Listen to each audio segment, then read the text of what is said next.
نوجوان بھی تھا جو سب سے الگ تھلگ کھڑا تھا، اس کے ہاتھ میں تھیلا اور دوسرے ہاتھ میں تیشا تھا۔ شخص کا کہنا ہے کہ میں نے اس نوجوان سے پوچھا کیا تم مزدوری کرو؟ نوجوان نے ہاں میں جواب دیا کہ میں نے کہا کہ گارے کا کام کرنا ہوگا۔ نوجوان کہنے لگا ٹھیک ہے لیکن میری 3 شرطیں ہیں، اگر تمہیں منظور ہے تو میں کام کرنے کے لیے تیار ہوں۔ پہلی شرط یہ ہے کہ تم میری مزدوری پوری ادا کرو گے، دوسری شرط یہ ہے کہ مجھ سے میری طاقت اور صحت کے مطابق کام لو گے، تیسری شرط یہ ہے کہ نماز کے وقت مجھے نماز ادا کرنے سے نہیں روکو گے۔ میں نے تینوں شرطیں منظور کر لیں اور اسے ساتھ لے کر گیا جہاں میں نے اسے کام بتایا اور کسی ضروری کام سے باہر چلا گیا۔ جب میں شام کے وقت واپس آیا تو دیکھا کہ اس نے عام مزدوروں سے دگنا کام کیا تھا۔ میں نے بخوشی اس کی اجرت ادا کی اور وہ چلا گیا۔ دوسرے دن میں اس نوجوان کی تلاش میں دوبارہ اس چرواہے پر گیا لیکن وہ مجھے نظر نہ آیا۔ میں نے دوسرے مزدوروں سے اس کے متعلق دریافت کیا تو انہوں نے بتایا کہ وہ ہفتے میں صرف 1 دن مزدوری کرتا ہے۔ یہ سن کر میں سمجھ گیا وہ عام مزدور نہیں بلکہ کوئی بڑا آدمی ہے۔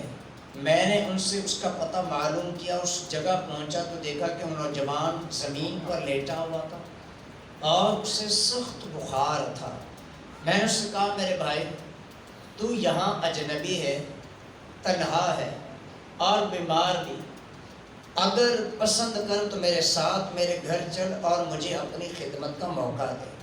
میں نے اس نے انکار کر دیا لیکن میرے مسلسل اصرار پر مان گیا، لیکن ایک شرط رکھی کہ مجھ سے کھانے کی کوئی شے نہ لے گا۔ میں نے اس کی شرط منظور کر لی اور اسے اپنے گھر لے آیا۔ وہ 3 دن میرے گھر قیام پذیر رہا لیکن نہ تو اس نے کسی شے کا مطالبہ کیا اور نہ ہی کوئی چیز لے کر کھائی۔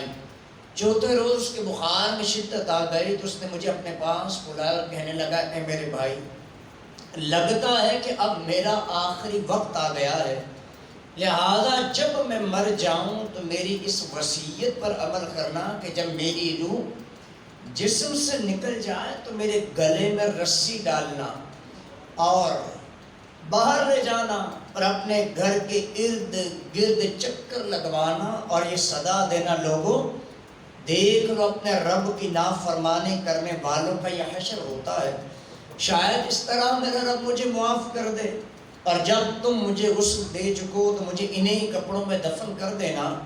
پھر خلیفہ ہارون رشید کے پاس جانا اور یہ قرآن اور انگوٹھی اسے دینا اور میرا یہ پیغام بھی دینا کہ اللہ سے ڈر کہیں غفلت اور نشے کی حالت میں موت نہ آ جائے اور بعد میں پچھتانا پڑے لیکن پھر اس سے کچھ حاصل نہ ہوگا۔ وہ نوجوان مجھے اس وصیت کرنے کے بعد انتقال کر گیا۔ میں اس کی موت کے بعد کافی دیر تک آنسو بہاتا رہا اور غمزدہ رہا۔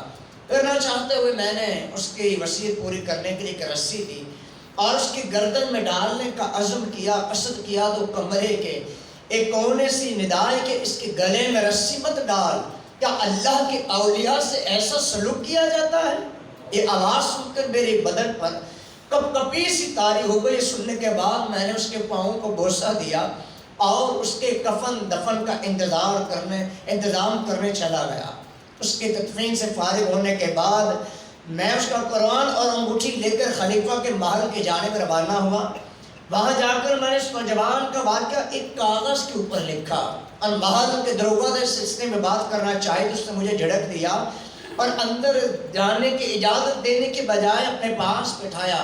آخر کار خلیفہ نے مجھے اپنے دربار میں طلب کیا، کہنے لگا کیا میں اتنا ظالم ہوں کہ مجھ سے براہ راست بات کرنے کے بجائے رکے کا سہارا لیا؟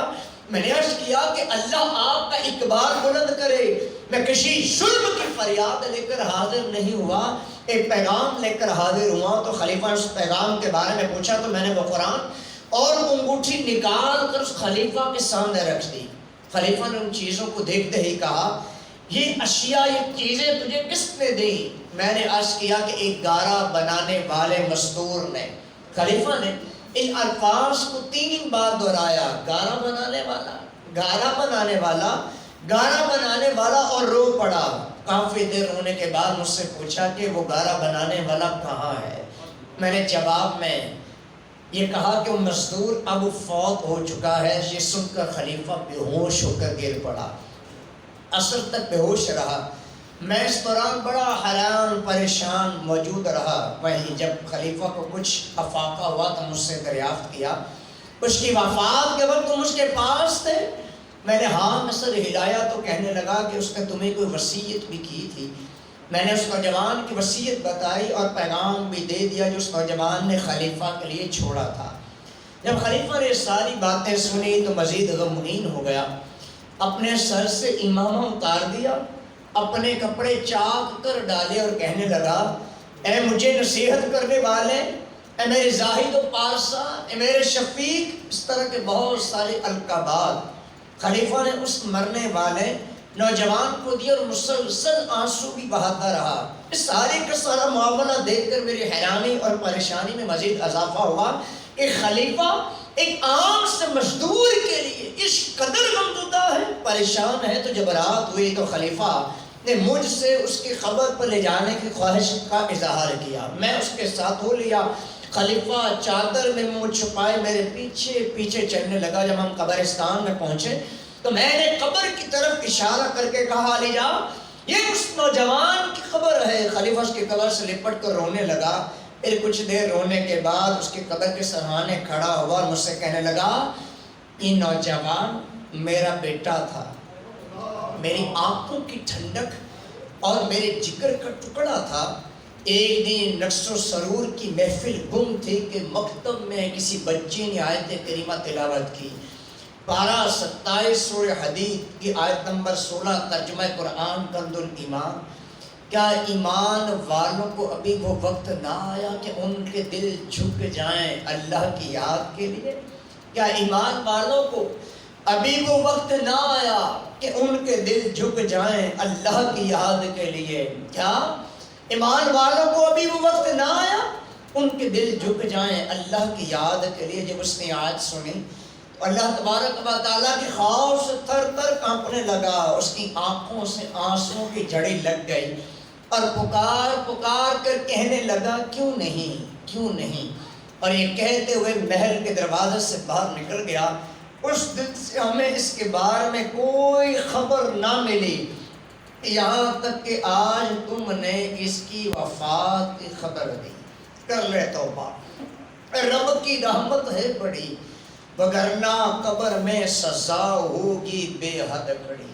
آج ہمارے دیہات میں رہنے والے بھی کانوں کو ہاتھ لگاتے ہیں اور پنجابی میں لفظ توبہ نہیں توبہ توبہ کا استعمال کیا جاتا ہے۔ یاد رکھیے کہ سچی توبہ کی تعریف کیا ہے، سچی توبہ کہتے کسے ہیں، یہ یاد رکھیے گا۔ ٹھنڈی آہیں بھرنے، اپنی گالوں پر چپت مارنے، اپنے ناک اور کانوں کو ہاتھ لگانے، اپنی زبان دانتوں تلے دبا لینے یا سر ہلاتے ہوئے توبہ توبہ کی گردان کرنے کا نام توبہ نہیں ہے، بلکہ سچی توبہ سے مراد یہ ہے کہ بندہ کسی گناہ کو اللہ کی نافرمانی جان کر اس پر نادم ہو، اس پر پشیمان ہو، اس پر افسردہ ہو اور ہوتے ہوئے رب سے معافی طلب کرے اور آئندہ کے لیے اس گناہ سے بچنے کا پختہ ارادہ کرے۔ یہ سچی توبہ ہے، اور اس گناہ کے ازالے کی بھی کوشش کرے۔ مثلا نماز قضا کی تھی، رشوت لی تھی، چوری کی تھی، تو بعد توبہ مال اصل مالک ہے اس کے ورثہ کو واپس کر دے یا معاف کروا لے، یا دونوں، یعنی اصل مالک و ورثہ کے نہ ملنے کی صورت میں اصل مالک کی طرف سے راہ خدا میں صدقہ کر دے۔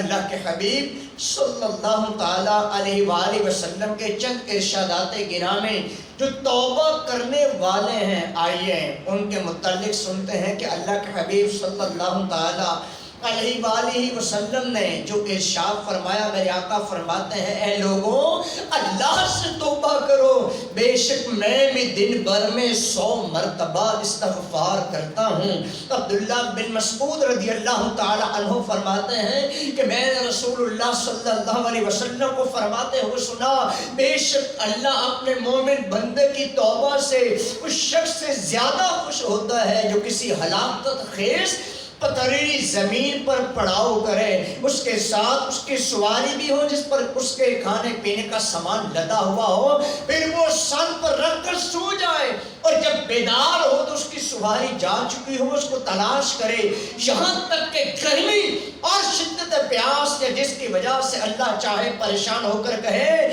میں اسی جگہ لوٹ جاتا ہوں جہاں سو رہا تھا، پھر سو جاتا ہوں یہاں تک کہ مر جاؤں، پھر وہ اپنی کلائی پر سر رکھ کر مرنے کے لیے سو جائے، اور جب بیدار ہو تو اس کے پاس اس کی سواری بھی موجود ہو، اس کا توشہ بھی موجود ہو۔ اللہ اس مومن بندے کی توبہ پر، اس شخص کے اپنے سواری کے لوٹنے پر خوش ہونے سے زیادہ خوش ہوتا ہے۔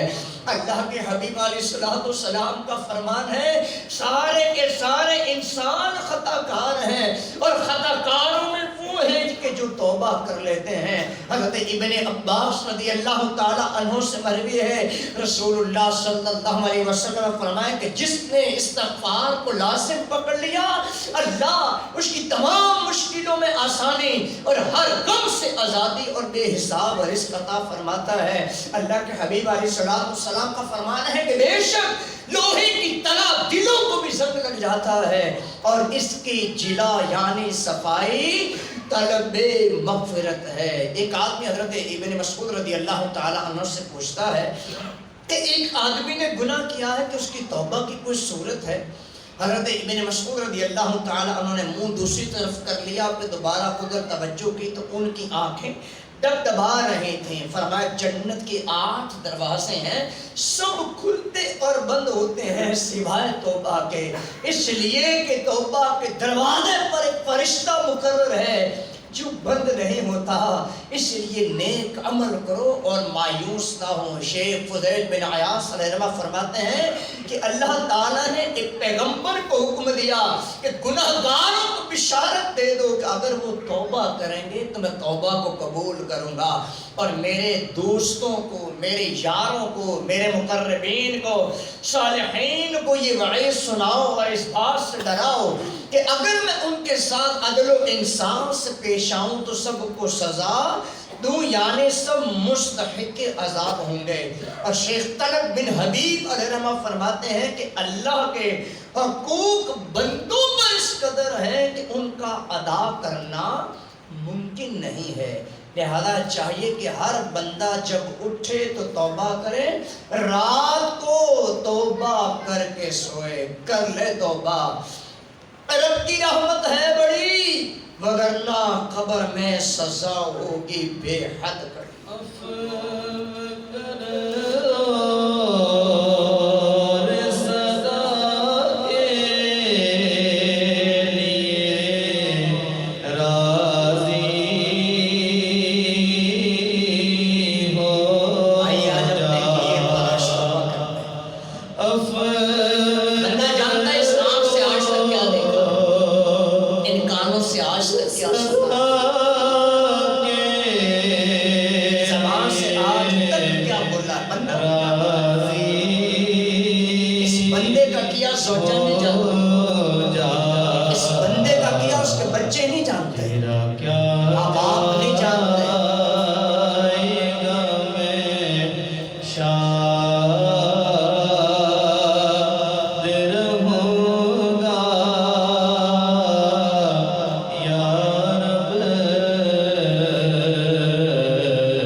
راستے میں میں نے دیکھا کہ 4 آدمی ایک جنازہ اٹھائے جا رہے ہیں۔